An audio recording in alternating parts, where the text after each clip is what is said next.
Hi folks, so what we're going to do today, and I explained this in a Google Meet, but for those of you that can't come to Google Meets, this is what we're going to be doing today. So what I thought we'd do is we're going to take a break from the workbook. I feel like our first 2 weeks was going through new chapters and it was a bit monotonous, so I thought we would start, do something different today, a bit more creative, okay?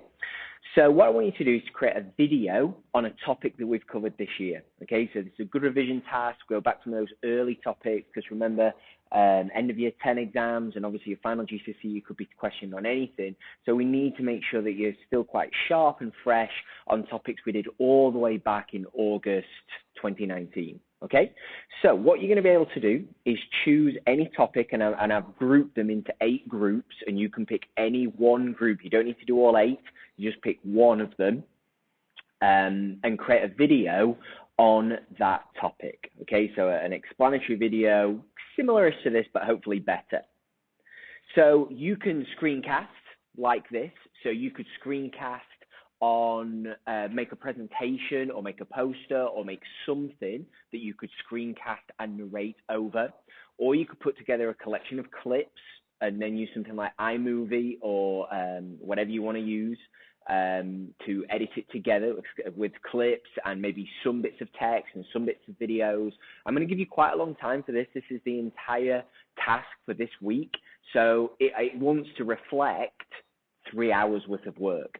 Okay, or it could be a video of you talking. So you could set up a little webcam or a tripod and record yourself talking through a topic, maybe with some prompts. It's up to you. You can be as creative as you like. I really wanted to take a break from staring at laptops and working through Google Docs. Okay, I wanted to do something different, but also really valuable because we're revising topics that you're going to need to know. Okay. You may work in pairs if you live close, if you happen to live close and can work together, or if you feel like you can work effectively together. Okay, I don't want any more than pairs because I don't think that you can coordinate something online, or you're likely to live close to 3 or 4 people. Okay, but if you can work with one other person and edit together, film together, I think that would be fine. Okay, so let's talk about the topics that I've created. So they're in chronological order. So starting in August, I've grouped together the economic basics and the PPF diagram. So what you're going to need to include, as I said, this is 3 hours worth of work, so there is quite a lot of prompts in this red writing. I've tried to make them all about the same size, so you can't really pick one that is significantly smaller. They should all be roughly the same. Maybe there's a little bit of difference, but it won't be that much. So what are you going to include? Let's run through this really quick. So the economic problem, scarcity, what are economic goods and free goods? What are the facts of production and how do they link to the economic problem? So quite a lot of definitions, some examples, talking about the economic basics. And then what are PPF diagrams? Taught through an example with consumer and capital goods on the axis. Obviously, you're going to have to explain the difference in consumer and capital goods when you're doing that. And then we're going to talk through the main use of these, which is the idea of opportunity cost. Okay? And then what are 4 other concepts that we can use these diagrams to show? So economic growth, efficient production, inefficient production, and recession. So like an economy shrinking. Okay? So topic 2, demand. So just demand. It doesn't sound like much, but actually it's quite a lot. So what is demand? What does it look like? What is the law of demand? Like, why does it slope downwards? What causes an extension or contraction in demand? One word answer. What factors cause it to shift and how would it shift? Again, show some diagrams, work this. Maybe you could record a whiteboard, whatever you've got to hand. What is price elasticity of demand? I'm including PED with this as well. How is it calculated? And then what are the 4 or 5 factors that affect the PED of a good? Obviously, we need the rules in there as well. Bigger than -1, smaller than -1, and what does that mean? Okay? Same for supply. So supply is its own topic. What is supply? What does it look like? What is the law of supply? Why does it slope upwards? What causes an extension or contraction in supply? Again, one word answer. What factors cause it to shift outwards or inwards? Again, talk about those factors. What is price elasticity of supply? How is it calculated? And what factors affect the price elasticity of supply? Okay, so just exclusively looking at supply. 4, we then have the end of Unit 2, which is market systems. So what are the three economic questions and what is their relevance? So we've talked about these three economic questions many times. What are they? What do they mean? Why are they so important? What is meant by the market mechanism and price equilibrium? And then from there, we can go from what are the merits of the market system? What are the problems of the market system? We're going to evaluate planned economies, also known as control economies or communism, and why are all economies mixed? Okay, so exclusively looking at market systems and evaluating each market system. 5, we've then got, I've split market failure into 2 because it is such a large topic. I felt it was too much. So I've split it. The first half, or one half that you could do, is external costs and benefits. So we'll be looking at, obviously, what is market failure? That's important. What is meant by private costs and private benefits? What are the negative externalities and positive externalities, or external costs and external benefits? And then how do they relate to the true social costs and true social benefit? What are merit goods and demerit goods? Provide some worked examples. And then why are they an example of market failure? And how can these failures be corrected? Okay, so how can these failures be corrected?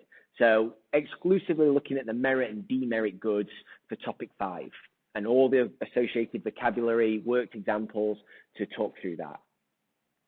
6, we then continue on with market failure, and I've grouped the other 3 together because they're much smaller. So we've got public goods, monopoly power, and the immobility of resources. So what is market failure? Same question again.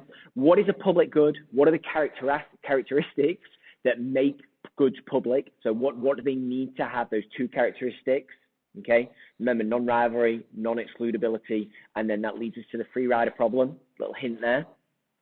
What is monopoly power? Why could monopoly power be considered a market failure? And then the final one we looked at is what is labor immobility? What are the 2 reasons labor might be immobile, and why is this a market failure?